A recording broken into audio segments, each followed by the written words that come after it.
سید الشہداء نے آخری وقت تک کہا الا وان الدعی یا ابن الدعی قد رکضنی بین اثنتین بین الصلۃ والذلہ ہیہات من الذلہ۔ عبید اللہ ابن زیاد کو آخری وقت میں سید الشہداء نے للکارتے ہوئے کہا تھا، وہ نابکار ابن نابکار عبید اللہ ابن زیاد مجھ حسین سے کہتا ہے کہ حسین یا ذلت کو قبول کریے یا تلوار کو، تو جاؤ اس عبید اللہ ابن زیاد سے کہہ دینا ہیہات من الذلہ، ذلت ہم سے بہت دور ہے۔ مرد وہ ہیں پرے باطل جو قطر دیتے ہیں، حق جو مانگے تو دل و جان و جگر دیتے ہیں، شیر سا بھائی تو یوسف سا پسر دیتے ہیں۔ اللہ اللہ، شیر سا بھائی تو یوسف سا پسر دیتے ہیں، ہاتھ بیعت کو بڑھاتے نہیں سر دیتے ہیں۔ اللہ اللہ، ہاتھ بیعت کو بڑھاتے نہیں، مرد وہ ہیں پرے باطل جو قطر دیتے ہیں، حق جو مانگے تو دل و جان و جگر دیتے ہیں، شیر سا بھائی تو یوسف سا پہ سر دیتے ہیں، ہاتھ بیعت کو بڑھاتے نہیں سر دیتے ہیں۔ آتش مرگ میں بے خوف و خطر جاتے ہیں، آنچ آتی ہے جو عزت پہ تو مر جاتے ہیں۔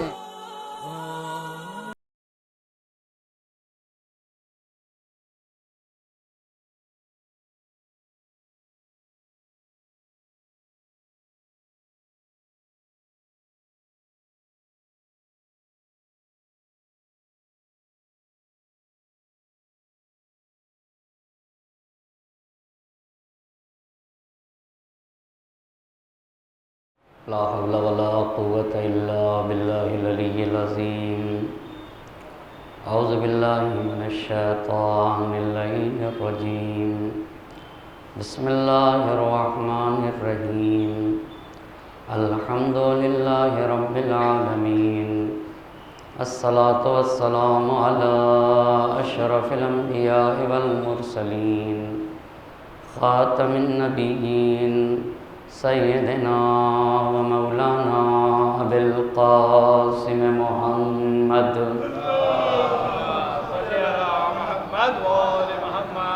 وعلى اہل بیتہ الطیبین الطاہرین المعصومین ولعنۃ اللہ علی اعدائہم اجمعین، اما بعد فقد قال مولانا حسین بن علی علیہم السلام انی لم اخرج اشرا ولا بطرا ولا مفسدا ولا ظالما، انما خرجت لطلب الاصلاح فی امت جدی، اريد ان آمر بالمعروف وانہا عن المنکر۔ صلوات پڑھتے رہے۔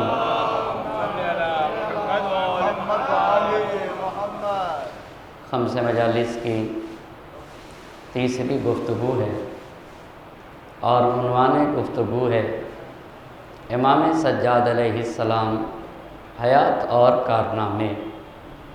اس عنوان پہ گفتگو کرنے کے لیے سید الشہداء کے وصیت نامے کے جس فقرے کو سرنامہ سخن قرار دیا ہے، اس میں امام حسین علیہ السلام اپنے یادگار انقلاب کے اہداف و مقاصد کی طرف اشارہ کر رہے ہیں۔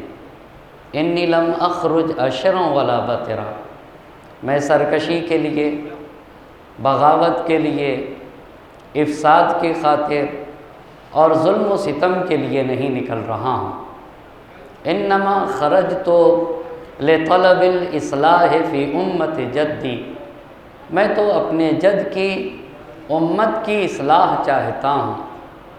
اريد ان آمر بالمعروف، میں سماج، معاشرے، سوسائٹی میں اچھائیوں کو عام کرنا چاہتا ہوں۔ میں چاہتا ہوں کہ سماج اور معاشرے میں وہ امور انجام دیے جائیں جس سے اسلام کو، مسلمان کو، انسانیت کو اور سماج اور معاشرے اور بشریت کو فائدہ پہنچ جائے، اور تمام وہ امور جس سے اسلام کو، انسانیت کو، بشریت کو اور سماج اور معاشرے کو نقصان پہنچے اسے میں ختم کرنا چاہتا ہوں، اور راستہ یہ ہے کہ رسول خدا اور میرے بابا علی مرتضیٰ کی سیرت کو زندہ کیا جائے، اور اسی عزم کو لے کر، اسی مقصد کے ساتھ سید الشہداء نے 28 رجب سن 60 ہجری میں مدینہ چھوڑا، اور ساتھ ساتھ آپ کے اہل حرم اور آوان و انصار اور سید سجاد آپ کے ساتھ ساتھ ہیں۔ مکہ مکرمہ میں پہنچے اور 2 محرم کو وارد کربلا ہوئے۔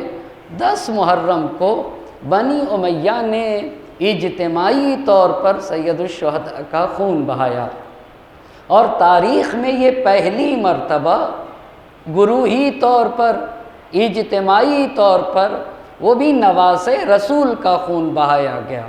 تو یہ شہادت ایک عظیم شہادت تھی۔ اس شہادت کے تاریخ میں بہت سارے اثرات ہوئے، جس میں پہلا اثر حسین کی شہادت نے اسلام کو زندگی بخشی۔ دوسری بات، حسین کی شخصیت، حسین کا انقلاب اور حسین کی شہادت عالم انسانیت کے لیے نمونۂ عمل قرار پائی۔ صرف شیعوں کے لیے حسین آئیڈیل نہیں بنے، صرف مسلمانوں کے لیے حسین نمونۂ عمل نہیں بنے، بلکہ حسین ہر فرد انسان کے لیے آئیڈیل اور نمونۂ عمل قرار پائے۔ اور تیسرا اثر حسین کی شہادت کا یہ ہوا کہ حسین کا انقلاب انقلابات کا سرچشمہ قرار پایا، اور تاریخ میں جو انقلابات آئے وہ بھی 2 طرح کے، فردی انقلابات اور اجتماعی انقلاب۔ فردی انقلاب میں خود لشکر عمر سعد میں موجود ایک خاتون نے، جس کا تعلق بکر بن وائل کے گھرانے سے تھا، اپنے قبیلے کو خطاب کر کے کہا، یا آل بکر بن وائل اتسلب بنات رسول اللہ۔ جب امام حسین کے اہل حرم کے خیمے لوٹے جانے لگے، اس وقت اس خاتون نے بکر بن وائل کے گھرانے کو خطاب کر کے کہا، تم کھڑے دیکھتے رہو گے اور رسول کی نواسیوں کے اسباب لوٹے جا رہے ہیں۔ یہ حسین کی فتح ہے، یہ حسین کی جیت ہے، یہ حسین کے ابھی عمر سعد کے لشکر میں رہ کے عمر سعد کے خلاف آوازیں بلند ہوئی۔ دوسرا فردی انقلاب عبداللہ ابن عفیف ازدی غامدی کا ہے۔ اور تیسری بات وہ مدینے کا انقلاب تھا۔ مدینے کا انقلاب تب آیا جب عبد الملک بن ابی الحارث سلمی مدینے میں قتل حسین کی خبر لے کر پہنچا، تو وہاں کے اوپر عقیل ابن ابی طالب کی بیٹی نے عمرو بن سعید بن عاص، جو کہ مدینے کا گورنر تھا، اس کا مقابلہ کرتے ہوئے یہ اشعار پڑھے، ماذا تقولون اذ قال النبی لکم، یہ بتاؤ تم اپنے کو نبی کے امتی کہتے ہو، کل نبی کا سامنا کرنا پڑے گا، تمہیں نبی کا سامنا ہوگا، اور نبی تم سے پوچھیں گے ہم نے تمہیں ہدایت کا راستہ بتایا، ہم نے تمہیں نجات کا راستہ بتایا، ہم نے تمہاری خیر خواہی کی ہے، لیکن ہماری خیر خواہی کا نتیجہ کیا یہی ہے کہ تم میرے حسین کو قتل کر دو اور میری بیٹیوں کو اسیر کر دو؟ کہا یہ نبی پوچھیں گے۔ اب یہ عقیل کی بیٹی تھی، بنی ہاشم کی خواتین کے ساتھ قبر رسول پہ جا کے یہ مرثیہ پڑھا تھا، حقیقت میں تاریخ کربلا لکھی تھی۔ اب یہاں سے مدینے میں انقلاب آیا، اور اس وقت جو مدینے کا گورنر تھا عثمان بن محمد بن ابو سفیان تھا، جو یزید کے چچا کا بیٹا تھا۔ اس نے عبداللہ ابن حنظلہ کو بلایا، اور عبید اللہ ابن ابی عمرو مخزومی کو بلایا، اور منذر بن زبیر کو، اور ان 3 لوگوں کو، یہ برجستہ شخصیت تھی مدینے کی، ان 3 لوگوں کو شام دمشق بھیجا۔ اب جب یہ یزید کے پاس گئے تو انہیں تحفے تحائف سے نوازا گیا۔ 1 لاکھ درہم عبداللہ ابن حنظلہ کو دیا گیا، 1 لاکھ درہم عبید اللہ ابن ابی عمرو مخزومی کو بھی دیا گیا، اور 1 ہی لاکھ درہم منذر ابن زبیر کو بھی دیا گیا، سب کو۔ اور عبداللہ ابن حنظلہ تو اپنے 8 بیٹوں کے ساتھ گئے ہوئے تھے، ان کو بھی 10 ہزار درہم دیا گیا۔ اور یہ سارے دیے کیوں گئے تھے پیسے؟ تاکہ ان کی زبان کو بند کر دیا جائے اور یزید کی بدعمالیاں یہ بیان نہ کر سکیں۔ لیکن جب یہ دمشق سے آئے اور مدینہ پہنچے تو اب اہل مدینہ ان کے پاس گئے کہ بھائی ایک حاکم اسلامی کے پاس سے یہ لوگ آ رہے ہیں، دیکھیں جو حاکم یزید بنا ہے اس کے اعمال کیسے ہیں، وہ کیسا ہے۔ تو ہر ایک نے آ کے تقریریں کی، جس کا نتیجہ یہ تھا کہ قدمنا من عند رجل لیس لہ دین یشرب الخمر یضرب بالتنابیر یلعب بالکلاب، ہم ایسے شخص کے پاس سے آ رہے ہیں لیس لہ دین، جو لامذہب ہے۔ آپ غور کریں، اگر وہ شخص جو رسول کی مسند پہ، رسول کے نام پہ بیٹھ رہا ہے، کیا حشر ہوگا اس اسلام کا۔ لیس لہ دین، ہم ایک ایسے شخص کے پاس سے آ رہے ہیں جس کے پاس کوئی دین نہیں ہے۔ یشرب الخمر، وہ شراب پیتا ہے، یضرب بالتنابیر، تنبورا بجاتا ہے، اور اتنا ہی نہیں، گانا گانے والی خواتین کو بلا کر گانے سنتا ہے ان سے، وَيَلْعَبُ بِالْكِلَابِ، وہ کتوں سے کھیلتا ہے۔ اور اتنے ہی نہیں کہا کہ ہم تو نکلے اس صورت میں جب ہم کو یہ ڈر ہوا کہ اب اللہ کا عذاب نازل ہوگا، ہمیں یزید کی مخالفت کرنا چاہیے، کہا وہ اپنے باپ کی، وہ اپنی سوتیلی ماؤں کو، اپنی بہنوں کو اور اپنی بیٹیوں کو اپنے لیے جائز جانتا ہے۔ اور پھر عبداللہ ابن حنظلہ نے کہا کہ ہم نے یزید کی بیعت کا قلادہ اپنی گردن سے نکال کے باہر پھینک دیا ہے۔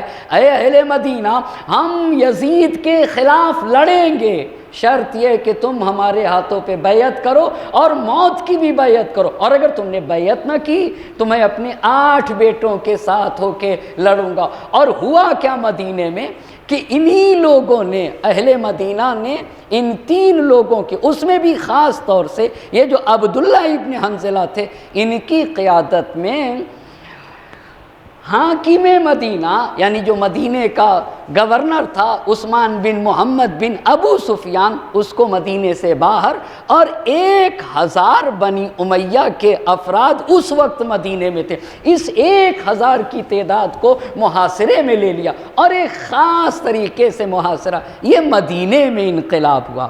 اب جب مدینے میں انقلاب ہوا تو یزید نے کیا کیا، مسلم ابن عقبہ کو بھیجا۔ مسلم ابن عقبہ 5000 کا لشکر لے کر آیا۔ ہرہ مدینے سے باہر ریگ اور ریتیلی زمین کو کہا جاتا ہے، جو پتھریلی زمین ہو اس زمین کو ہرہ کہا جاتا ہے۔ وہاں کے اوپر وہ پہنچا اور دونوں میں مقابلہ ہوا، شکست دے کر یہ مسلم ابن عقبہ کا لشکر اپنے گھوڑے سمیت مسجد النبی میں داخل ہوا، اور یزید نے یہ کہا تھا کہ 3 دن تک اہل مدینہ تمہارے لیے مباح ہیں، وہاں کی عورتیں مباح ہیں، ان کے مال مباح ہیں، ان کے اسباب مباح ہیں۔ تو مدینے میں 1000 پیغمبر کے اصحاب کو قتل کیا گیا، 900 وہ ان خواتین کی حرمت کو پامال کیا گیا جو شادی شدہ نہیں تھی، غیر شادی شدہ خواتین اور لڑکیوں کی حرمت کو پامال کیا گیا۔ یہ مدینے میں یہ ہوا۔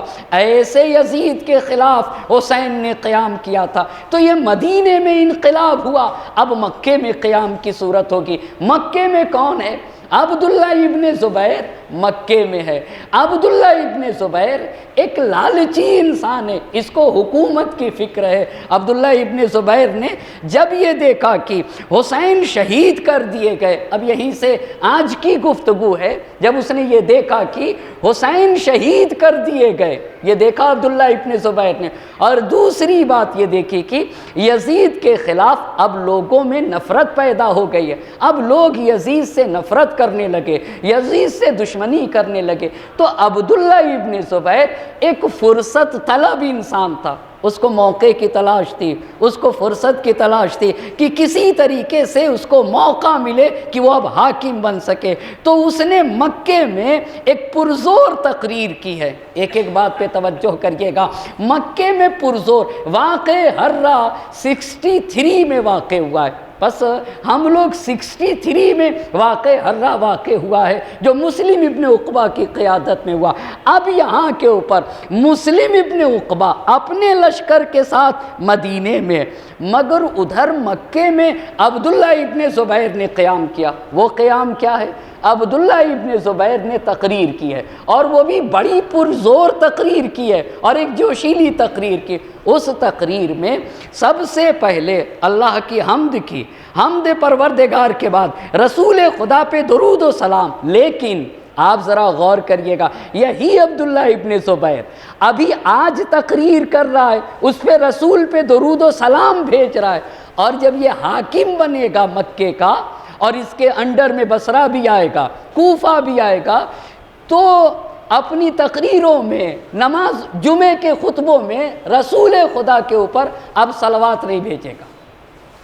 کہے گا کہ اب جب اعتراض کیا کہ بھئی رسول خدا پہ صلوات کیوں نہیں بھیجو گے، کہا اس لیے نہیں بھیجوں گا کہ ان کے خاندان والے فخر کریں گے کہ ہمارے نبی کا جب نام آتا ہے تو ان پہ درود و سلام بھیجا جاتا ہے۔ ایک صلوات پڑھ دے برحمت محمد علی محمد۔ پس عبداللہ ابن زبیر نے جو تقریر کی ہے مکے میں ایک اور بات آپ سے کہوں، لوگ پوچھتے ہیں کہ مولانا تاریخ کربلا کہاں سے سمجھ میں آئے گی، کس طریقے سے کربلا کی تاریخ کو سمجھنے کے بنیادی چیزیں کیا ہیں؟ یہ جو ان لوگوں نے باتیں کہی ہیں نا، چاہے وہ دشمن نے باتیں کہی ہوں، چاہے اہل حرم نے کہا ہو، یا جو خط و کتابت کی گئی ہے، جو تقریریں ہیں، جو خط و کتابت ہیں، جو خطبے ہیں، یہی کا تاریخ کربلا کے سب سے عظیم سند ہے، اور حقیقت کربلا کو یہیں سے سمجھا جا سکتا ہے۔ ایک صلوات پڑھیں بر محمد اور آل محمد۔ یہیں سے کربلا کی حقیقی تصویر ہم اور آپ کے ذہنوں میں سمجھ میں آئے گی اور ہم اور آپ کے لیے واضح ہوگی۔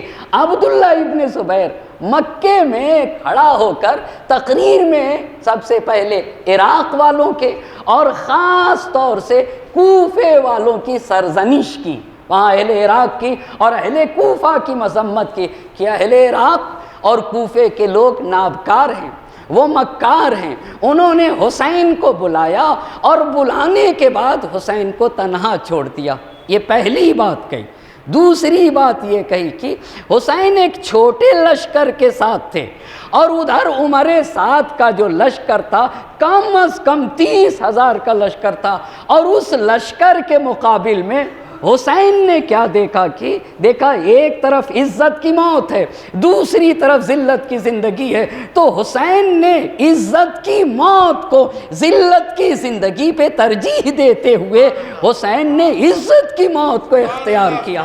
یہی تو سید الشہداء نے آخری وقت تک کہا، الا وان الدعی یا ابن الدعی قد رکضنی بین اثنتین بین الذلۃ والذلہ ہیہات من الذلہ۔ عبید اللہ ابن زیاد کو آخری وقت میں سید الشہداء نے للکارتے ہوئے کہا تھا، وہ نابکار ابن نابکار عبید اللہ ابن زیاد مجھ حسین سے کہتا ہے کہ حسین یا ذلت کو قبول کریے یا تلوار کو، تو جاؤ اس عبید اللہ ابن زیاد سے کہہ دینا ہیہات من الذلہ، ذلت ہم سے بہت دور ہے۔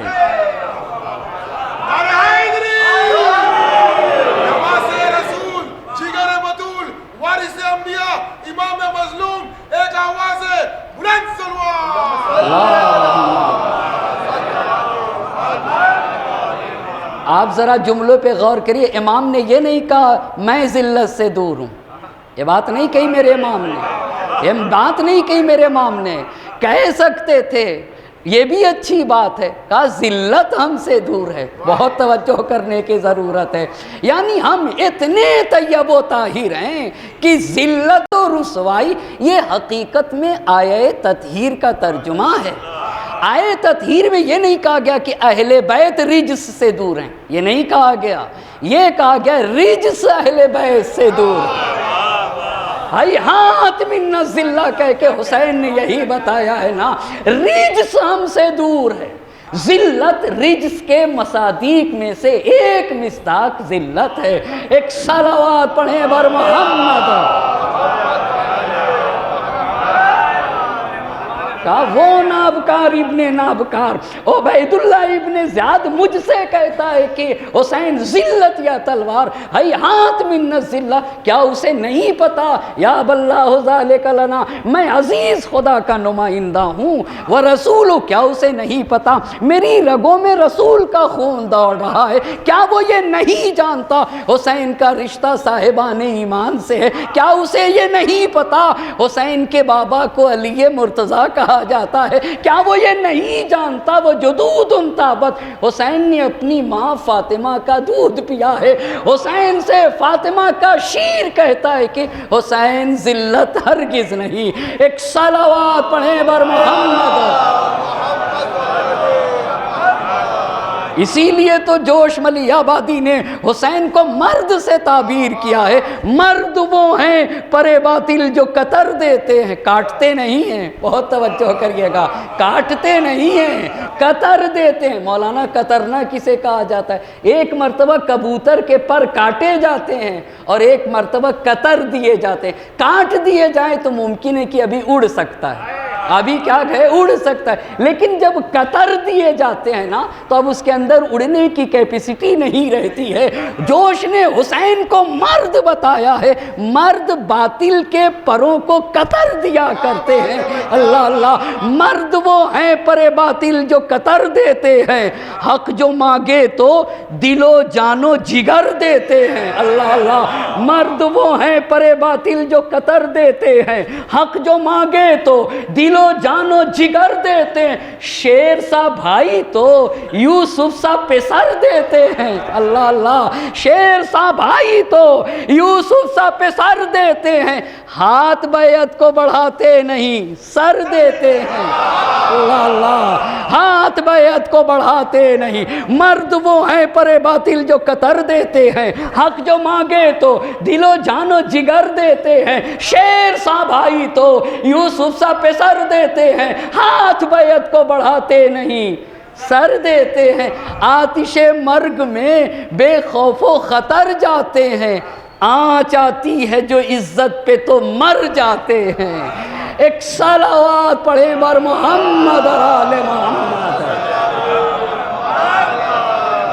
اس سورما کا نام حسین ہے، اس ذات گرامی کو حسین کہا جاتا ہے۔ کہا حسین تنہا ہاں 72 ساتھیوں کو لے کر آئے تھے مگر سورما لے کر آئے تھے، سورما فتنہ باطل کو مٹا دیتے ہیں، خون دہکے ہوئے ذروں کو پلا دیتے ہیں، اپنی گودوں کے چراغوں کو بجھا دیتے ہیں، اپنی چاندوں کو اندھیروں میں سلا دیتے ہیں، مثل شبیر جو پیغام عمل دیتے ہیں، ایسے ہی لوگ زمانے کو بدل دیتے ہیں، ایک صلوات پڑھیں بر محمد اور آل محمد۔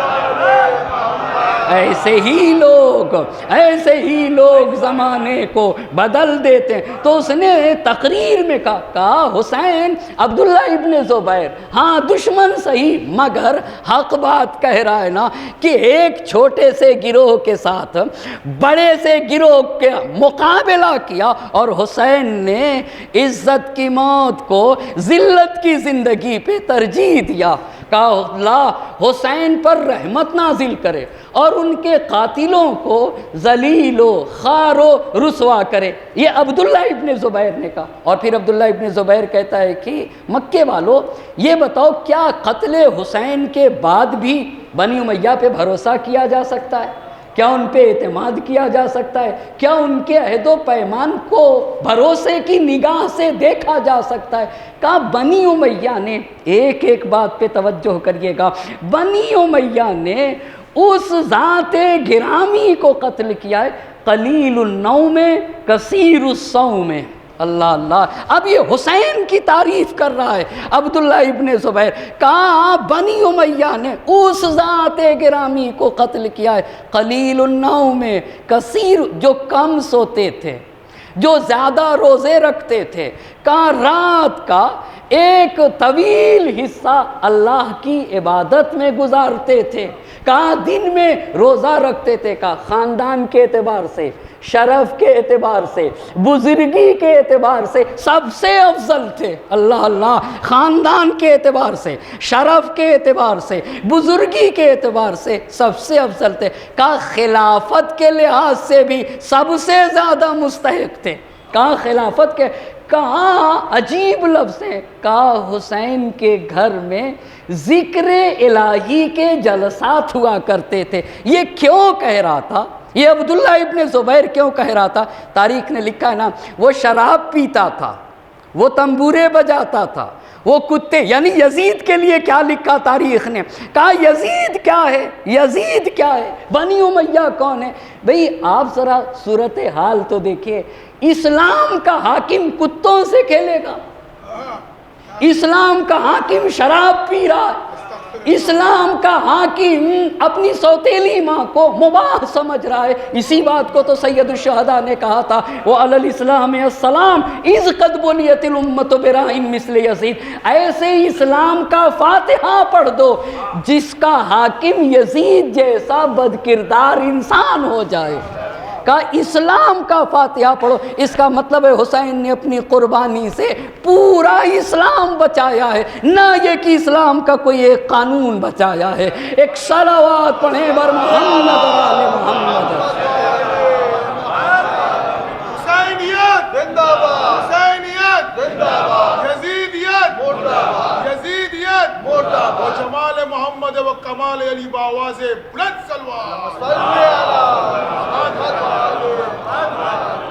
اب جب عبداللہ ابن زبیر نے اتنی تقریر کی، عبداللہ ابن زبیر نے، تو مکے والوں نے کہا کہ اب مکے والوں کے اندر یزید کے خلاف بیزاری اور نفرت پیدا ہو گئی، اور مکے والے عبداللہ ابن زبیر کے ہاتھوں پہ بیعت کرنے کے لیے تیار ہوئے۔ اب جب یزید کو پتہ چلا کہ مکے کے لوگ عبداللہ ابن زبیر کے ہاتھوں پہ بیعت کرنے کے لیے تیار، تو اب یزید کو کوئی ایسا مکے میں چاہیے تھا کہ جو مکے کی بڑی شخصیت ہو اور اس کو اپنا موافق بنا کر کے کچھ کرے۔ تو یزید نے، معلوم ہوا یزید کو کہ مکے میں عبداللہ ابن عباس نے عبداللہ ابن زبیر کے ہاتھوں بیعت نہیں کی ہے۔ عبداللہ ابن عباس کون ہے؟ عبداللہ ابن عباس ہیں کون؟ رسول خدا حضرت عبد المطلب۔ حضرت عبد المطلب کون ہے؟ رسول خدا کے پہلے دادا کو حضرت عبد المطلب کہا جاتا ہے۔ ایک صلوات پڑھ دے برحمت محمد اور آل محمد۔ حضرت عبد المطلب کے 10 بیٹے ہیں۔ کتنے بیٹے ہیں؟ 10 بیٹے۔ حضرت عبد المطلب کے 10 بیٹے، 1 حضرت عبداللہ، 2 حضرت ابو طالب، 3 جناب حمزہ، 4 ایک صلوات پڑھ دیجئے محمد اور آل محمد پر۔ ان کے 10 ہیں۔ کس کے 10 بیٹے ہیں؟ حضرت عبد المطلب کے 10 بیٹے، 1 عبداللہ، 2 ابو طالب، 3 حمزہ، 4 عباس، 5 حارث، ایک اور بھی بول دیتے ہیں، ایک اور بھی بول دیتے ہیں، ایک اور بھی بتاتے ہیں، ابو لہب بھی ہے۔ ابو لہب بھی ہے، بگڑا ہوا بیٹا ہے پر ہے، لیکن ان میں 2 سگے ہیں، حضرت عبداللہ اور حضرت ابو طالب سگے بھائی ہیں، سگے بھائی ہیں، ماں بھی ایک ہیں، باپ بھی ہے، سگے بھائی ہیں حضرت عبداللہ اور حضرت ابو طالب۔ رسول خدا کے جو ایک چچا ہیں عباس، عباس کے بیٹے ہیں عبداللہ ابن عباس، تو عبداللہ ابن عباس ہوئے رسول خدا کے چچا زاد بھائی، اور حضرت امیر المومنین علی ابن ابی طالب علیہ السلام کے بھی چچا زاد بھائی ہیں۔ ایک صلوات پڑھ دیجئے۔ تو عبداللہ ابن عباس نے عبداللہ ابن زبیر کے ہاتھوں بیعت نہیں کی۔ یزید کو پتہ چلا کہ عبداللہ ابن عباس نے بیعت نہیں کی ہے، تو یزید نے عبداللہ ابن عباس کو ایک خط لکھا، مکے میں خط لکھا۔ اب وہ غور طلب بات ہے، اس خط پہ توجہ کریے گا، اور عبداللہ ابن عباس نے یزید کے خط کا جو جواب دیا ہے اس پہ بھی آپ توجہ کریے گا۔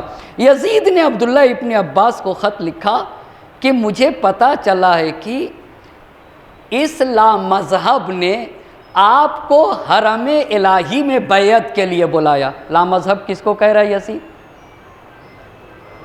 عبداللہ ابن زبیر کو. عبداللہ ابن زبیر کو آپ دیکھیں نا, خود کے بارے میں کیا کہو گے؟ تم کیا ہو؟ یزید سے پوچھئے نا تم کیا ہو. لیکن عبداللہ ابن عباس کو خط پہ کیا لکھتا ہے کہ مجھے پتا چلا ہے کہ اسلام مذہب نے آپ کو حرم الہی میں بیعت کے لیے بلایا, لیکن آپ نے وفاداری کا ثبوت پیش کرتے ہوئے عبداللہ ابن زبیر کی بیعت سے انکار کر دیا. کس کی وفاداری کا ثبوت پیش کیا؟ کس کی وفاداری کا؟ ہماری. آپ نے بڑی شخصیت ہیں عبداللہ ابن عباس, بڑی شخصیت ہیں. آپ نے ہماری وفاداری کا ثبوت پیش کرتے ہوئے عبداللہ ابن زبیر کی بیعت سے انکار کر دیا. دیکھیے بات یہ کہ مکے والوں کو اور جو بھی باہر کے لوگ مکے میں آتے ہیں, سارے لوگوں کو ہمارے حالات سے اور عبداللہ ابن زبیر کے حالات سے باخبر کرتے رہیے گا, سب کو صحیح خبر دیتے رہیے گا. اس لیے کہ اگر آپ عبداللہ ابن زبیر کی بیعت میں چلے گئے ہوتے تو وہ آپ سے باطل تمنائیں کرتا اور آپ کو اپنے گناہ میں شریک کر لیتا. وہ تو آپ میری بیعت میں رکے رہے, بہت توجہ کریے گا, اور اس طریقے سے آپ نے وفائے عہد کا حق ادا کر دیا. یعنی جو آپ نے ہم سے عہد و پیمان کیا تھا بیعت کر کے, اس کا حق ادا کر دیا.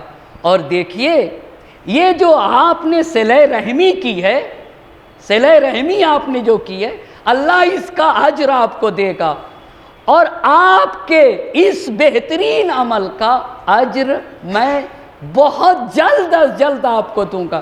جس انعام کے آپ مستحق ہیں وہ عنقریب انعام آپ تک پہنچ کے رہے گا. ایک ایک بات پہ توجہ کریے گا, وہ انعام آپ تک پہنچ کے رہے گا. اچھا, اور لیکن ایک بات یاد رکھیے گا, لوگوں کو عبداللہ ابن زبیر کی چالاکی سے خبردار کرتے رہیے. اور یہ بات اس لیے آپ کو کہہ رہا ہوں کہ لوگ آپ کی بات کے اوپر اعتماد کرتے ہیں. یہ خط کس کا تھا؟ یہ خط تھا یزید کا. کس کے پاس؟ عبداللہ ابن عباس کے پاس. اب عبداللہ ابن عباس نے اس خط کے ذریعے سے, اس کو طبری نے لکھا ہے. طبری معلوم ہے, طبری کو امام الفن کہتے ہیں, یعنی تاریخ کا امام طبری کو کہا جاتا ہے.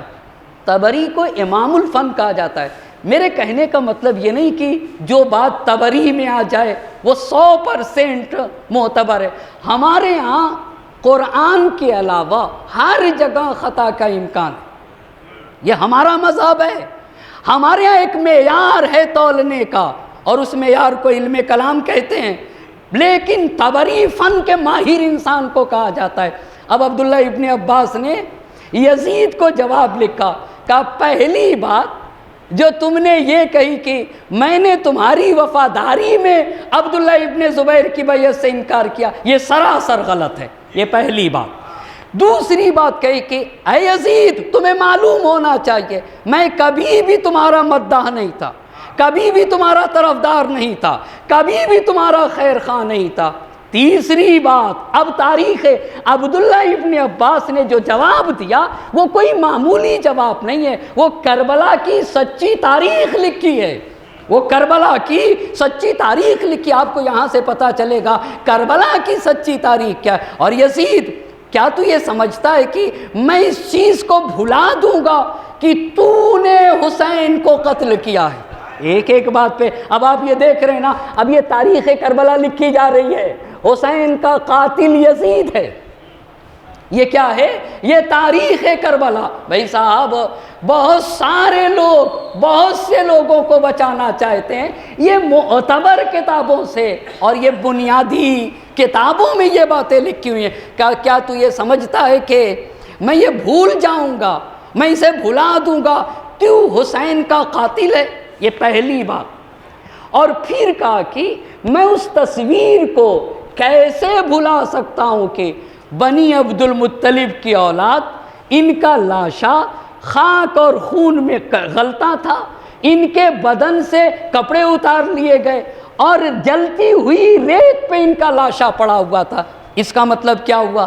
یہ بھی لکھا کہ تاریخ کربلا میں یہ بھی ہوا کہ لباس اتارے گئے، جلتی ہوئی زمین پر ان کا لاشا پڑا رہا، انہیں دفن نہیں کیا گیا اور دفن نہیں ہونے دیا۔ یہ سب تاریخ کربلا لکھی جا رہی ہے۔ کہا کیا میں اس کو اپنے ذہنوں سے بھلا دوں گا؟ اور کہا مجھے خدا سے امید ہے، میں خدا پر بھروسہ کرتا ہوں کہ خدا تجھے سزا دے گا۔ کیوں؟ اس لیے کہ تو نے رسول خدا کے عطرت کا خون بہایا۔ تو نے کیا کیا ہے؟ رسول خدا کے یا رسول خدا کی آل پہ ظلم ہو رہا تھا، تو راضی تھا۔ اللہ تجھے پھر اتنی بات کہنے کے بعد پھر عبداللہ ابن عباس نے لکھا، آگے کی بات لکھی۔ بس آپ یہ دیکھیے عبداللہ ابن عباس نے کتنی باتیں کہیں۔ پہلی بات، تمہارا کبھی بھی طرفدار نہیں رہا۔ دوسری بات یہ تو تم کہہ رہے ہو تمہاری وفاداری میں عبداللہ ابن زبیر کی بیعت سے انکار کیا، بالکل غلط بات ہے۔ تیسری بات، کیا میں یہ بھلا سکتا ہوں تو حسین کا قاتل ہے؟ چوتھی بات، کیا میں اپنے ذہن سے اس بات کو کیسے نکال سکتا ہوں کہ اولاد عبد المطلب کا، ان کے بیٹوں کا لاشا کربلا کی زمین کے اوپر بے گورو کفن پڑا تھا، وہ خاک اور خون میں غلطہ تھے، انہیں سپرد لحد نہیں کیا گیا۔ اور اس کے بعد یہ کہا کہ خدا ہی سے امید ہے کہ تیرے اس بدعمالی کی سزا اللہ دے گا۔ کیوں؟ اس لیے کہ تم نے رسول خدا کی عطرت کا خون بہایا ہے۔ اور اس کے بعد پھر عبداللہ ابن عباس نے یزید کو لکھا کہ میں کیسے بھلا سکتا ہوں، میں ہرگز اس بات کو نہیں بھلا سکتا، تو نے سید الشہداء حضرت ابا عبداللہ علیہ السلام کو رسول خدا کے حرم سے باہر نکالا اور اللہ کے حرم سے باہر نکالا۔ یہ بھی دیکھیے، یہ بھی ایک اہم بات ہے۔ رسول خدا کا حرم وہی روضہ رسول مسجد النبی مدینہ منورہ ہے، اور اللہ کا حرم کہاں ہے؟ خانہ کعبہ مکہ مکرمہ ہے۔ ایک صلوات پڑھ دے بر محمد اور آل محمد۔ کہا میں کیسے؟ تو نے نواس رسول کو مدینے سے تو نے نکالا، نواس رسول کو مکے سے تو نے نکالا، تو مکے میں نہیں رہنے دیا۔ آخر کی باتوں کو اور ذرا غور سے سننے کی ضرورت ہے۔ پھر عبداللہ ابن عباس نے کہا ابن مرجانہ کو تو نے حکم دیا تھا کہ حسین کو قتل کرے۔ یہ بھی صاف لکھ دی کربلا کی تاریخ، یہ کربلا کی تاریخ ہے، اتنی صاف لکھی جا رہی ہے، اور تاریخ کی معتبر کتاب۔ تو نے حکم دیا تھا مرجانہ کے بیٹے کو قتل حسین کا۔ اور پھر کہتے ہیں کہ اس بات کو میں کیسے بھلا سکتا ہوں؟ کیا تو وہ نہیں تھا جو اپنے نمک خاروں کو کہتا تھا کہ جاؤ حسین کو حرم الہی میں قتل کر دو؟ کہ تم ہی تو تھے۔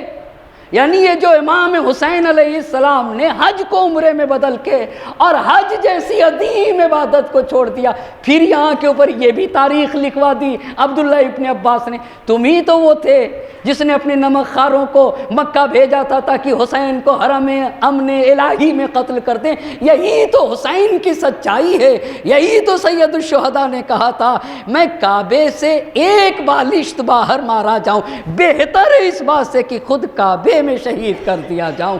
ایک صلوات پڑھ دے بر محمد۔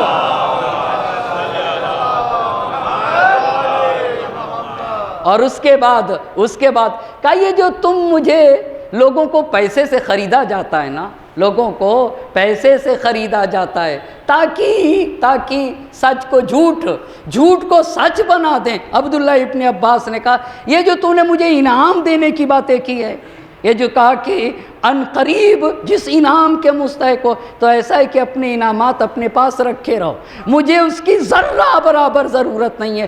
خدا کی قسم کتنا خوددار انسان ہونا چاہیے، کتنا خوددار انسان۔ آج کے سماج اور معاشرے میں معمولی چیزوں پہ لوگ بک جاتے ہیں، معمولی. اور کہاں کہاں پوری ممالک اسلامیہ کا یزید جہاں جہاں اسلام تھا تمام ممالک اسلامیہ کا حاکم تھا، اور وہ یہ کہہ رہا تھا کہ عنقریب آپ کا انعامات آپ تک پہنچ رہے گا، مگر کسی ایک چیز نے بھی عبداللہ ابن عباس کو حق بات کہنے سے کوئی چیز نہ روک سکی.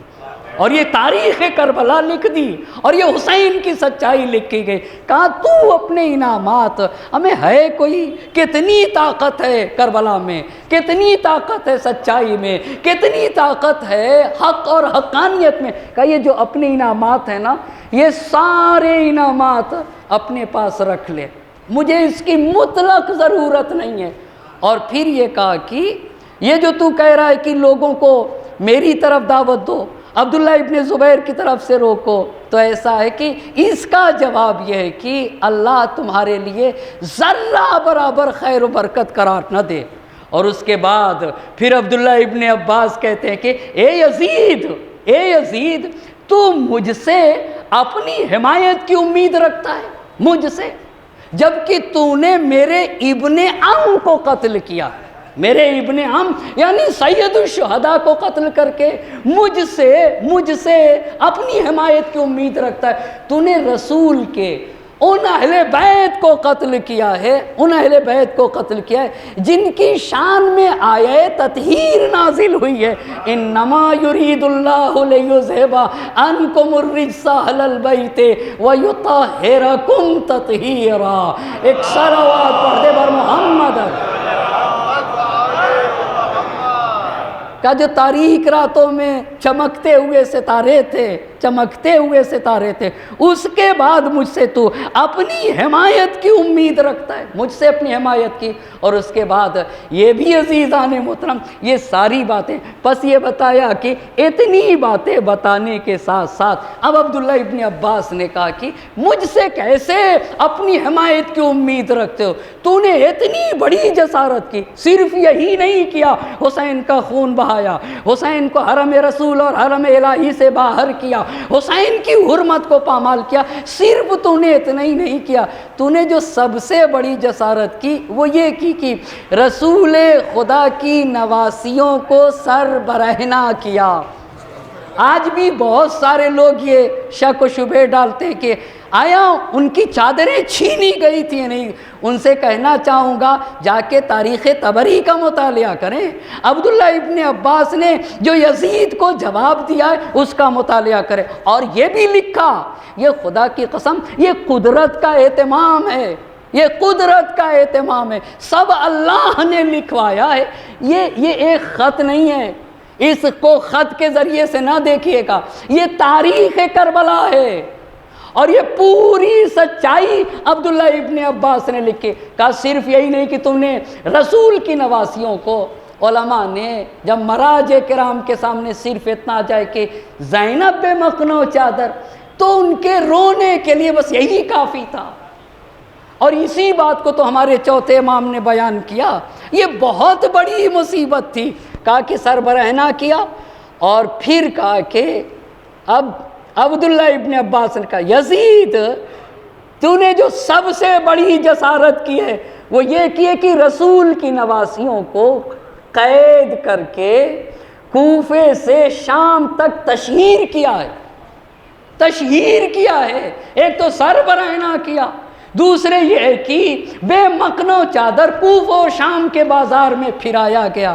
اور آخر میں آخری بات، اسی بات کو تو جوش ملی آبادی نے کہا تھا، کربلا میں امر حق کی برتری سے جنگ تھی، حسین آئے تھے اس لیے لتکونا کلمت اللہ العلیٰ، تاکہ نام الہی کو اطلاع حاصل ہو جائے، خدا کا نام اونچا رہے. کربلا میں امر حق کی برتری سے جنگ تھی، طاقت نانے شعیر حیدری سے جنگ تھی، عظمت دیرین پیغمبری سے جنگ تھی. جس کا قرآن میں ہے ذکر اس داوری سے جنگ تھی۔ اور یہیں پہ روک کے جوش کے اشعار کو پڑھنا چاہوں گا۔ خدا کی قسم، جوش نے امام حسین علیہ السلام کو جس طرح سے پہچنوایا ہے، بے نظیر طرح سے پہچنوایا۔ کربلا ایک تزلزل ہے محیط دوراں، جو پوری کائنات میں انقلاب لے آئے نا، اسے کربلا کہا جاتا ہے۔ کربلا خرمن سرمائے پہ ہے بر کے تپاں، جو مالداری کو اپنی ٹھوکروں سے روند دینا، اسے کربلا کہا جاتا ہے۔ کربلا طبل پہ ہے ضربت آواز ازاں، باطل کے خلاف اعلان حق کو کربلا کہا جاتا ہے۔ کربلا جرأت انکار ہے پیشے سلطان، ظالموں کے خلاف جو بولنا سکھا دے اسے کربلا کہا جاتا ہے۔ ستمگروں کے خلاف جو اٹھنا سکھا دے اسے کربلا کہا جاتا ہے۔ جہاں فرعونیت پنپ نہ سکے اسے کربلا کہتے ہیں، جہاں یزیدیت سر اٹھا نہ سکے اسے کربلا کہا جاتا ہے، جہاں خلاف حق بات کی کوئی گنجائش نہ ہو اسے کربلا کہا جاتا ہے۔ فکر حق سوز یہاں کاش نہیں کر سکتی، کربلا تاج کو برداشت نہیں کر سکتی۔ ایک صلوات پڑھیں بر محمد اور آل محمد۔ فکر کربلا کربلا ہے ہماری دستگاہ، کربلا کربلا ہے ہماری دستگاہ، حسینیت کا مدرسہ، کربلا کربلا، حق لا الہ الا اللہ، کربلا کربلا، حسین جس کا بادشاہ، کربلا کربلا، نعرہ نعرہ تکبیر، اللہ اکبر، رسالت، نعرہ حیدری، آل محمد وآل محمد صلوات۔ کربلا ایک تزلزل ہے محیط دوراں، کربلا خرمن سرمائے پہ ہے بر کے تپاں، کربلا طبل پہ ہے ضربت آواز ازاں، کربلا جرأت انکار ہے پیشے سلطان، فکر حق سوز یہاں کاش نہیں کر سکتی، کربلا تاج کو برداشت نہیں کر سکتی۔ کربلا بھی حکومت کو نگل سکتی ہے، کربلا تخت کو تلووں سے مسل سکتی ہے، کربلا بھی حکومت کو نگل سکتی ہے، کربلا تخت کو تلووں سے مسل سکتی ہے، کربلا خار تو کیا آگ پہ چل سکتی ہے، کربلا خار تو کیا کربلا بھی حکومت کو نگل سکتی ہے، کربلا تخت کو تلووں سے مسل سکتی ہے، کربلا خار پہ کیا آگ پہ چل سکتی ہے، کربلا وقت کے دھارے کو بدل سکتی ہے۔ اللہ اللہ، کربلا قلعہ فولاد ہے جرہ، کربلا میں فرار نہیں رہتے ہیں، اللہ اللہ، کربلا میں جرار رہا کرتے ہیں، کربلا میں کرار رہا کرتے ہیں، فرار کی گنجائش کربلا میں نہیں، کربلا میں بھاگنے والوں کی گنجائش نہیں ہے، اللہ اللہ، کربلا بھی حکومت کو نگل سکتی ہے، کربلا تخت کو تلووں سے مسل سکتی ہے، کربلا خار تو کیا جوش ہیں، انہوں نے سید الشہداء کو پہچنوایا ہے، کربلا بھی حکومت کو نگل سکتی ہے، کربلا تخت کو تلووں سے مسل سکتی ہے، کربلا خار تو کیا آگ پہ چل سکتی ہے، کربلا وقت کے دھارے کو بدل سکتی ہے، کربلا قلعہ فولاد ہے جراروں کا، کربلا نام ہے چلتی ہوئی تلواروں کا۔ ایک صلوات پڑھیں بر محمد اور آل محمد۔ کربلا نام ہے، کربلا نام ہے چلتی ہوئی تلواروں کا، آسمان زندگی پہ کہکشاں ہے کربلا، اللہ اللہ، آسمان زندگی پہ کہکشاں ہے کربلا، فرق استبداد پہ گرزے گرا ہے کربلا، اللہ اللہ، ظالم کی پیشانی پہ مضبوط گرز کو کربلا کہا جاتا ہے، فرق آسمان زندگی پہ کہکشاں ہے کربلا، فرق استبداد پہ گرزے گرا ہے کربلا، حفظ ناموس بشر کی پاسباں ہے کربلا، جو انسانیت کا تحفظ کرے اسے کربلا کہا جاتا ہے، جو بشریت کی ناموس کی حفاظت کرے اسے کربلا کہا جاتا ہے، آسمان زندگی پہ کہکشاں ہے کربلا، فرق استبداد پہ گرزے گراں ہے کربلا، حفظ ناموس بشر کی پاسباں ہے کربلا، خون کے دھارے پہ بنتی داستاں ہے کربلا۔ ایک صلوات پڑھیں بر محمد اور آل محمد۔ بات یا علی چاہیے مولانا عقیل عباس معروفی کے لیے بلند تر تلوار.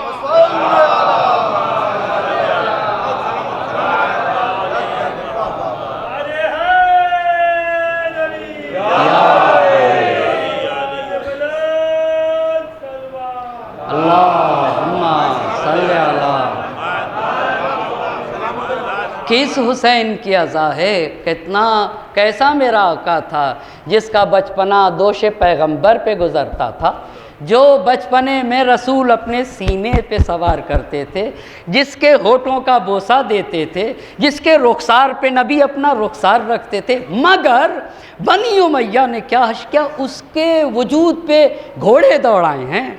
شاعر نے بڑے پیارے انداز سے دوش احمد سے خاک مقتل تک، دوش احمد سے میں جو دوش احمد پہ سوار ہوتا ہو، دوش احمد سے خاک مقتل تک ابتدا کیا تھی انتہا کیا.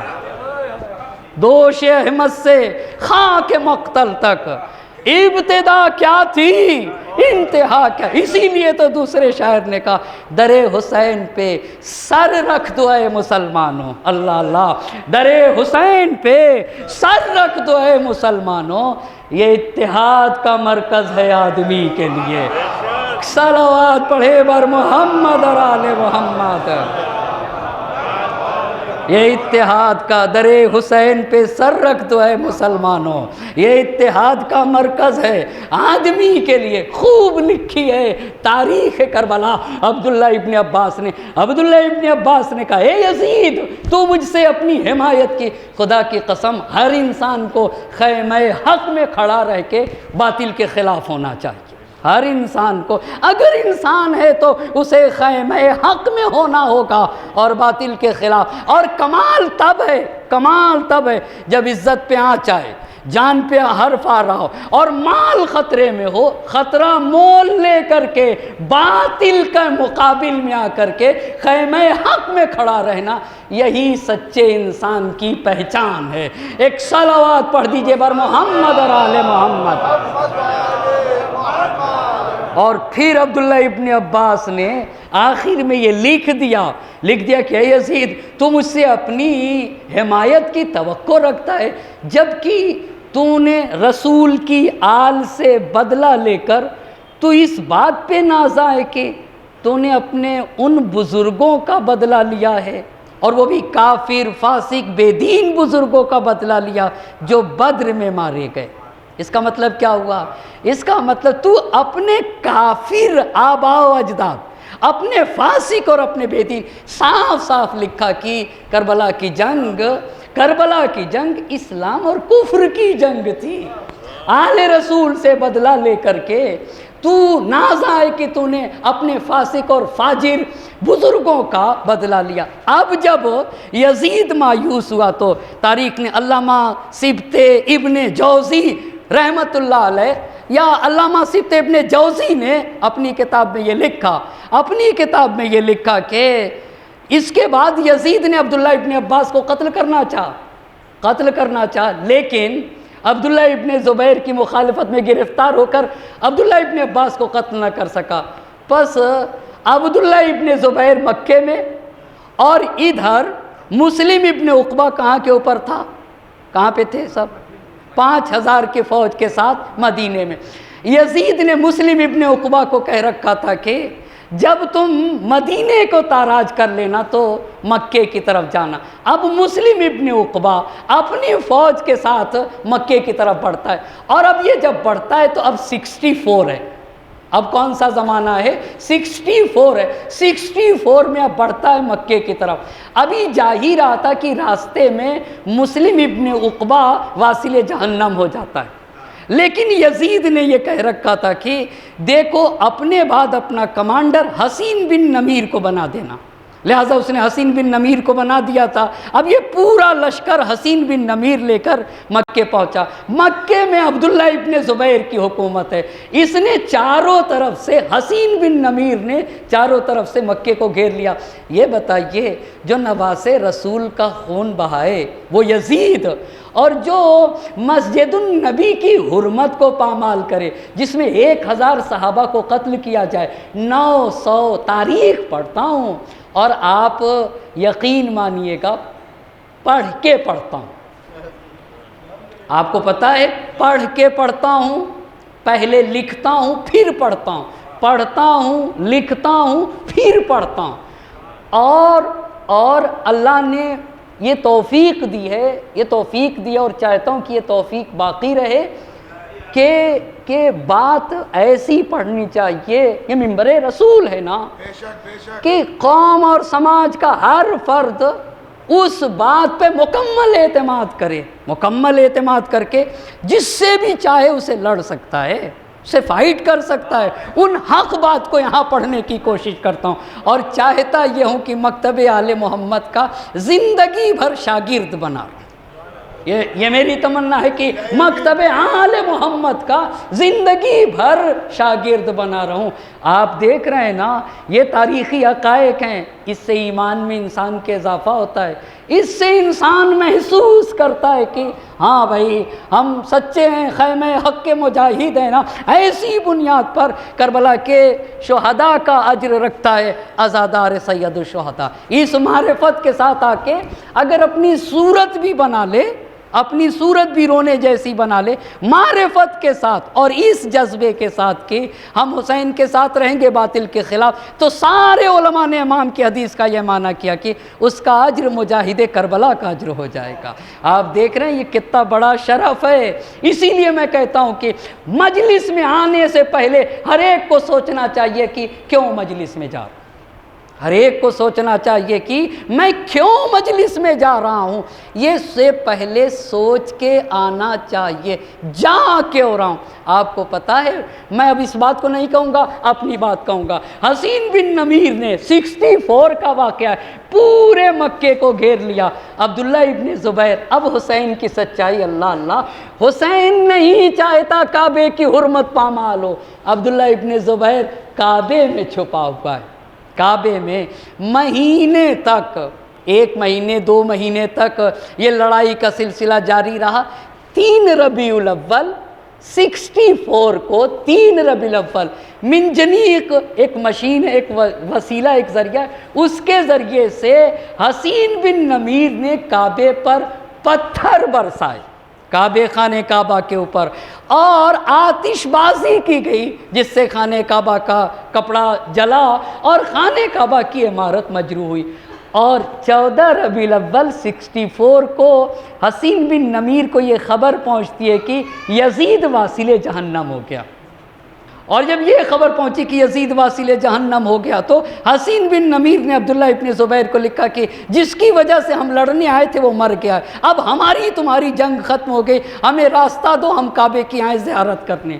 اور یہ صلح ہو کر کے راستہ بھی دیا گیا، اور پھر یہ فوجیں واپس چلی گئی۔ اب عبداللہ ابن زبیر مکے کا حاکم ہے، دیکھا عزیزان محترم، وہ مدینے میں انقلاب، یہ مکے میں، اب ایک انقلاب بچا بصرے میں۔ اب جب یزید مر گیا اور یہ سارا زمانہ 61 سے یعنی 10 محرم کے بعد، سید الشہداء کی شہادت کے بعد 61 سے 95 تک، سن 95 ہجری تک کا زمانہ ہمارے امام سجاد علیہ السلام سے مربوط زمانہ ہے۔ اب بصرے میں انقلاب آ گیا، بصرے میں انقلاب آیا، بصرے میں کیسا؟ اب یزید مر گیا نا، تو جب یزید مر گیا بہت غور طلب بات ہے، کبھی کبھی ایک انسان اٹھنا چاہتا ہے، نہیں اٹھ پاتا، لیکن جب دیکھتا ہے کہ کہیں سے تحریک شروع ہوئی تو اس کو حوصلہ ملتا ہے کہ ہم بھی کھڑے ہوتے ہیں۔ اور دل میں بات تھی کہ یزید کے خلاف اٹھیں، عبید اللہ ابن زیاد کے خلاف اٹھیں، بصرہ میں بھی شیعہ تھے، انہوں نے بھی امام حسین کی نصرت میں کوتاہی ہوئی تھی ان سے بھی، تو وہ بھی شرمندہ تھے۔ لیکن جیسے ہی یزید مرا، سارے اہل بصرہ نے عبید اللہ ابن زیاد کو بصرے سے بھاگنے پر مجبور کر دیا۔ آپ کو پتہ ہے بصرے سے فرار کیا، اتنے اس کے خلاف پرچم مخالفت بلند کیے کہ عبید اللہ ابن زیاد بصرے سے بھاگنے، اور جب بصرے سے بھاگ رہا تھا تو راستے میں دیکھا کہ ایک اونٹ والا اپنے اونٹ کو لے جا رہا ہے اور بیٹھا ہوا ہے، تو اونٹ والے جب اونٹ پہ سوار ہوتے ہیں تو کچھ شعر پڑھتے ہیں جس کی وجہ سے اونٹ تیزی سے چلتا ہے، اس کو عربی میں ہدی کہتے ہیں، وہ ہدی پڑھتا ہوا جا رہا تھا، تو وہ پڑھ رہا تھا کہ خدا لعنت کرے عبید اللہ ابن زیاد پر اور اس کے باپ زیاد پر بھی لعنت کرے، اور یہ عبید اللہ ابن زیاد سن رہا تھا، آپ غور تو کریں، سن بھی رہا تھا کہ ان لوگوں نے متقی، پرہیزگار، شب زندہ دار مسلمانوں کا خون بہایا، پھر یہ تاریخ لکھی گئی، انہوں نے متقی، پرہیزگار، شب زندہ دار، اور جب بصرہ کے لوگوں نے اس کا پیچھا کیا اور عبید اللہ ابن زیاد نہ ملا تو دارالامارہ پہ جا کے دارالامارہ کے سارے اسباب و وسائل لوٹ لیے گئے۔ اچھا یہ ہوا بصرہ میں، لیکن پھر اب عبید اللہ ابن زیاد تو چلا گیا بصرہ سے اور وہ شام چلا گیا، ہوا کیا بصرہ کا، اسی کو بات کہوں گا، اور کل انشاءاللہ کوفے سے۔ مجھے احساس ہے آپ کا، اور میں جانتا ہوں کہ لوگ دن بھر کام کیے ہوتے ہیں، مصروف ہوتے ہیں، مجھے اس کا احساس ہوتا ہے۔ آپ یہ نہ سمجھیے گا کہ مولانا منبر پر بیٹھ جاتے ہیں تو انہیں احساس نہیں ہوتا، مگر ہم ہمیشہ اس بات کے مخالف رہے کہ مجھے اچھا سا نہیں لگتا تھا کہ ایک خطیب 1 گھنٹے میں 1 ہی 2 بات پڑھ کے اتر آئے، یہ مجھے بات اچھی کبھی نہیں لگی، کبھی اچھی نہیں لگی، اور یہ میرے ذہن سے، میرے حلق سے یہ بات اترتی نہیں ہے کہ یہ بات اچھی نہیں ہے۔ اسی لیے آپ نے دیکھا ہوگا میری گفتگو کا انداز، ایک بات ختم ہو دوسری بات، دوسری بات ختم ہو تیسری بات، تیسری بات ختم ہو چوتھی بات، جتنی زیادہ باتیں پہنچا سکو تمہیں پہنچانا چاہیے، ہم اگر دیکھے جائیں تو جو خطبہ حضرات ہوتے ہیں وہ حقیقت میں سفیر حسینی ہوتے ہیں، وہ حقیقت میں کیا ہوتے ہیں، اگر دیکھا جائے تو سچی نگاہ سے دیکھا جائے تو وہ سفیر حسینی ہوتے ہیں، وہ ایک طرح سے ہوتے ہی ہیں کہ سید الشہداء کا پیغام عالم انسانیت تک پہنچایا جا سکے اور کربلا کی صحیح تصویر پیش کی جا سکے۔ ایک اور بات بھی آپ سے کہوں، اور وہ یہ بات ہے، آتا ہوں وہاں کے اوپر، وہ بات یہ ہے کہ امام حسین علیہ السلام 57 برس کے تھے، 57 ایئرس کے تھے، مگر مجھے نہیں پتا، اگر آپ کو پتا ہو تو مجھے آپ بتا دیجئے گا کہ کسی نے 57 برس کی حیات پڑھی ہو سید الشہداء کی، مجھے نہیں معلوم، شاید پڑھی ہو مگر میں نہیں جانتا ہوں۔ میری جو تحقیق ہے وہ یہ کہتی ہے کہ ابھی نہیں پڑھا گیا، وہ کب ہم پڑھیں گے اور کب ہم سنیں گے، اس پہ توجہ کرنے کی ضرورت ہے۔ مکمل کربلا کب سنی جائے گی، کب پڑھی جائے گی، اور اسی لیے میں نے ابتدا میں بیچ مجلس میں یہ کہا تھا کہ ہر شخص کو مجلس میں آنے سے پہلے یہ سوچنا چاہیے کہ میں کیوں جا رہا ہوں، وہ یہی معال مجلس ہے، اور اسی بنیاد کے اوپر اس کو اجر و ثواب دیا جائے گا۔ بصرے سے عبید اللہ ابن زیاد کو نکالا گیا، بصرے کے لوگوں نے، بنی ہاشم کے گھرانے کے مولا کے ایک مشہور و معروف صحابی ہیں، ان کا نام ہے عبداللہ ابن حارث بن نوفل۔ عبداللہ ابن حارث بن نوفل کے ہاتھوں پہ بیعت کی گئی، پر عبداللہ ابن حارث بن نوفل کی بنی امیہ کے جو طرفدار تھے، بصرے میں تھے، انہوں نے مخالفت کی، مخالفت کی بنیاد پر بصرے کو یہ اپنے کنٹرول میں نہ لے سکے، لہٰذا ماحول میں بصرے میں قبیلوں کے درمیان اختلاف، لڑائی جھگڑا، اور اس پرآشوب ماحول نے بصرہ کے لوگوں کو مجبور کیا اس بات پہ کہ وہ عبداللہ ابن زبیر کو خط لکھیں۔ عبداللہ ابن زبیر کہاں؟ عبداللہ ابن زبیر مکے میں ہے، مکہ حجاز کا ایک شہر ہے، تو بصرے، اور بصرہ عراق کا ایک شہر ہے، تو بصرے کے لوگوں نے حالات سے مجبور ہو کر کے عبداللہ ابن زبیر کو خط لکھا کہ بھئی کسی انسان کو بھیجو جو یہاں کے ماحول کو سدھار سکے اور دشمنوں کو ہم سے دور کر سکے۔ تو عبداللہ ابن زبیر نے ایک شخص کو بھیجا جس کا نام ہے حارث بن عبداللہ بن ربیہ، وہ آیا، اس نے ایک حد تک بصرے کے ماحول کو کنٹرول کیا، اور اس کے بعد عبداللہ ابن زبیر نے اپنے بھائی مصعب ابن زبیر کو قانونی گورنر بنا کر بھیج دیا۔ نتیجہ یہ ہوا کہ عبید اللہ ابن زیاد کے بعد بصرے کا گورنر عبداللہ ابن زبیر کا بھائی مصعب ابن زبیر ہوا۔ آج کی گفتگو بس یہیں کے اوپر ختم کرنا چاہوں گا۔ کل کی گفتگو ہوگی کوفے کے حالات کیا ہوں گے۔ کوفے کے حالات میں عمرو بن حریث کو کوفے سے نکالا جائے گا، عامر بن مسعود کو کوفے پہ رکھا جائے گا، اور پھر کوفے میں ایک تحریک ہوگی۔ کوفے والے سب سے زیادہ اپنے حالات پہ روئیں گے اور رات میں جلسے کریں گے شیعان علی، اور اس بات پر روئیں گے کہ ہم حسین کی مدد نہ کر سکیں، ہم حسین کی نصرت نہ کر سکے، اور ان کے جلسات ہوں گے۔ اور پھر ایک گروہ کھڑا ہوگا توابین کا، توابین قیام کریں گے۔ توابین کے قیام کے بعد حضرت مختار کا قیام تھا کہ جہاں تک مجھے پہنچنا تھا، حضرت مختار قیام کریں گے۔ بس عزیزان محترم، انشاءاللہ کل اور پرسوں کی مجلس میں جہاں تک ہو سکے گا ان باتوں کو بتانے کی کوشش کروں گا، لیکن ایک بات اور کہوں گا کہ صرف سن کر کے گزر جانا یہ اچھی بات نہیں ہے، یہ اچھی بات نہیں ہے۔ انسان کو اپنے ذہن میں محفوظ رکھنا چاہیے ان باتوں کو، اسے آنا چاہیے، اور اسے آل محمد کے دشمن کو پہچاننا چاہیے، تبھی صحیح طریقے سے تبرہ بھی ہو سکتا ہے۔ بس عزیزان محترم، زحمت کو تمام کر رہا ہوں۔ حسین نے دین کو بچانے کے لیے عظیم قربانی دی ہے، اور عصر کا وقت تھا، اپنے بہن سے رخصت ہو رہے تھے، 55 سالہ بہن تھی، اور 2 تقاضے سید الشہداء نے کر لیے۔ اے بہن، میں جا رہا ہوں، تمہاری نماز شب قضا نہیں ہوتی ہے، یا اختہ لا تنسینی فی صلاۃ اللیل، بہن مجھے نماز شب میں نہ بھولنا، اجرکم علی اللہ۔ بہن لرز رہی تھی، اور دوسرا تقاضا سید الشہداء نے یہ کہا، ائتینی بثوب عتیق، بہن مجھے معلوم ہے میری شہادت کے بعد میرے جسم سے میرا لباس اتار لیا جائے گا، میں نہیں چاہتا میری شہادت کے بعد میرا بدن عریاں رہے۔ بہن اماں سے ملاقات ہوگی، بہن بابا سے ملاقات ہوگی، بہن نانا رسول خدا سے ملاقات ہوگی، میں نہیں چاہتا اس عالم میں ملاقات ہو۔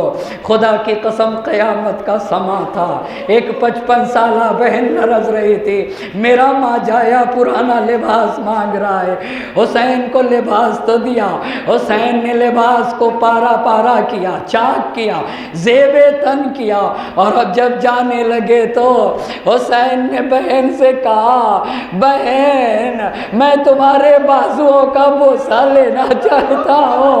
ارے قیامت کا سما تھا، بہن میری شہادت کے بعد ان بازوؤں میں رسن باندھی جائے گی۔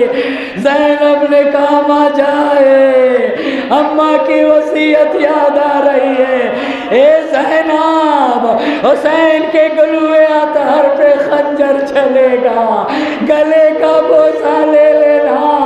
اب جب حسین آگے بڑھے تو زینب نے کہا، مہلن مہلن یا اخی، بھیا ذرا ٹھہر جاؤ، تمہیں جی بھر کے دیکھنا چاہتے ہو، بھیا موت سے پہلے ذرا ٹھہر جاؤ۔ زینب کا کلیجہ پاش پاش ہو رہا، حسین مقتل میں آئے، جنگ کرتے کرتے ایک مرتبہ عمر سعد نے کہا، چاروں طرف سے حسین پر حملہ کرو۔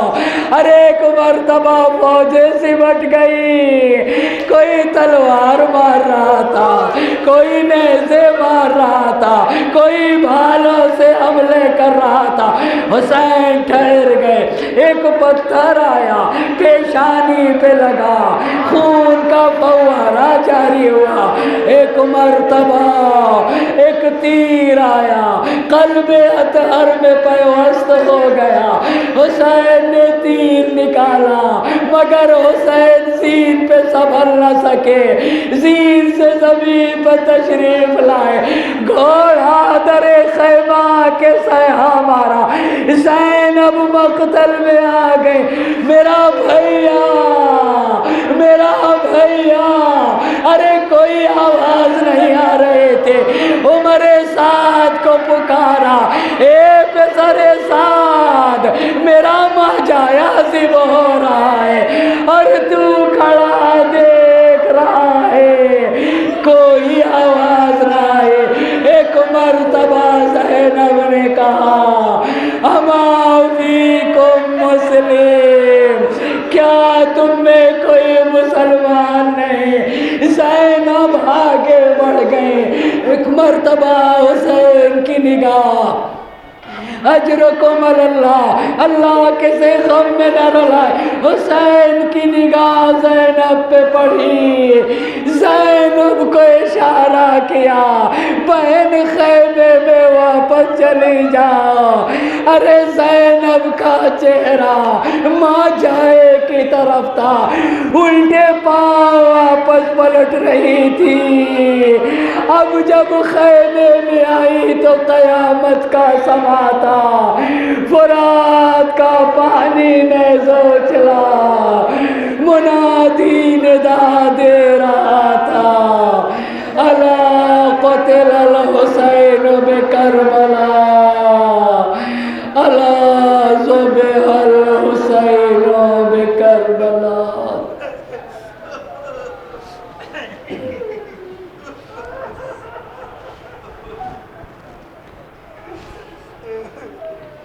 وَسَيَعْلَمُ الَّذِينَ ظَلَمُوا أَيَّ مُنقَلَبٍ يَنقَلِبُونَ إِنَّا لِلَّهِ وَإِنَّا إِلَيْهِ رَاجِعُونَ۔ الہی بحق الظہراء وأبيها وبعلها وبنيها والسر المستودع فيها دس مرتبہ، بسمك یا اللہ یا اللہ یا اللہ یا اللہ یا اللہ یا اللہ یا اللہ یا اللہ یا اللہ یا اللہ۔ معبود تجھے واسطہ ہے، محمد اور آل محمد کا، تجھے ان اسماء حسنہ کا واسطہ، ہماری اس مختصر سی عزا کو شرف قبولیت عطا فرما۔ پاک پروردگارہ ہماری ناسوؤں کو رمال زہرا میں جگہ عنایت فرما۔ معبود حاضرین مجلس کی تمام حاجات شرعیہ کو پورا فرما دے۔ پاک پروردگارہ ہم میں جو بھی جن مشکلات میں گرفتار ہیں ان کی مشکلات کو برطرف فرما۔ بانیان مجلس کی مرحومین کے جوار رحمت میں جگہ عنایت فرما، ان کے چھوٹے بڑے گناہوں کی مغفرت فرما، ان کی روحوں کو شاد فرما، ان کے درجات کو بلند سے بلند تر فرما، انہیں نبی اور آل نبی کے ساتھ محشور فرما۔ پاک پروردگار ہم میں سے جن کے والدین کا سایہ ہمارے سروں سے اٹھ چکا ہے، معبود ان کے چھوٹے بڑے گناہوں کی مغفرت فرما۔ ہم میں سے جن کے والدین کا سایہ ہمارے سروں پہ باقی ہے، صحت و سلامتی کے ساتھ طول عمر مرحمت فرما، مظلومین کی حمایت فرما، ظالمین کو نیست و نابود فرما، وقت کے امام کو ہم سے راضی و خوشنود فرما، ان کے ظہور میں تعجیل فرما اور ہمیں ان کے اعوان و انصار میں شمار فرما۔ ربنا تقبل منا انک انت السمیع العلیم۔ ما تنفس